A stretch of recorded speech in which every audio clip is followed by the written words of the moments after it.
Noble and Cooley make their signature snare drums from a single piece of wood. They have been doing this ever since the invention of the tree. Father and son, Jay and Nick Jones, work on all stages of production. There's about 37, 38 steps to build a snare drum from start to finish. You can mess up at every single step, and I have. It all starts with choosing proper, high-quality wood. Every morning, Jay's Sigma grind set compels him to wake up at 4 AM to harvest the freshest morning wood. The wood is then cut into planks, which will be bent into drum shells. This wood comes from the bubblegum tree, which is typically used for producing bubbles, gum, and trees. The next step is to check the grain in the wood. Here we see Jay checking if the wood has sufficient speed stripes, which allows the drummer to play faster. Speed stripes are very important because drummers are too stupid to understand that true skill does not come from the drum itself, but rather from the power of friendship. Lunch is prepared in this 150-year-old cast iron steam oven. Today's menu is, you guessed it, steamed hams. The oven was originally purchased for the manufacturing of floppy planks, as seen here.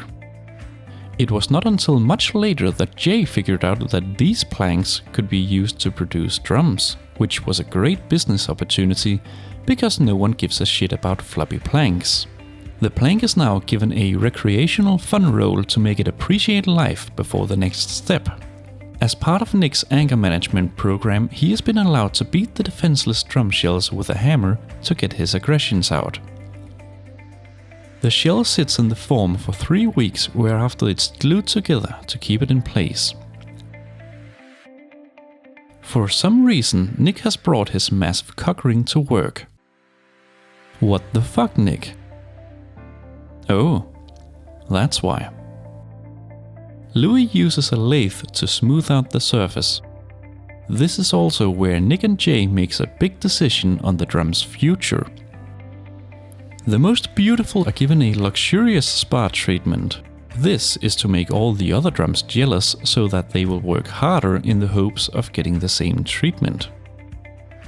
Here we see a drum being painted with liquid unicorn farts, which is one of the company's most popular finishes. In true American fashion, all hardware for the drums is made from repurposed bullet casings that have accumulated from keeping down workers' unions. Nick takes each drum shell and drills the holes for the hardware. This is one of the hardest parts of the production because if you fuck this up, Jay will fuck you up. Nick even has a no drill Friday rule. Every drum I've catastrophically ruined has been from drilling something wrong on a Friday afternoon. So I just don't do it anymore. Many married couples have a similar rule, except in this case, every day is no drill Friday. This shot is really beautiful, not gonna lie. It reminds me of that scene in Breaking Bad where Jesse is kept as a slave by a bunch of rednecks, but then Walter comes and says, "It's Walding time," and saves the day. Breaking Bad is a very good show. I also enjoy Better Call Saul and Better Rim Kim, but Better Fuel Yule has got to be my favorite installment of the Breaking Bad cinematic universe. Now, where was I? Before being shipped to the happy customer, the drums are play tested.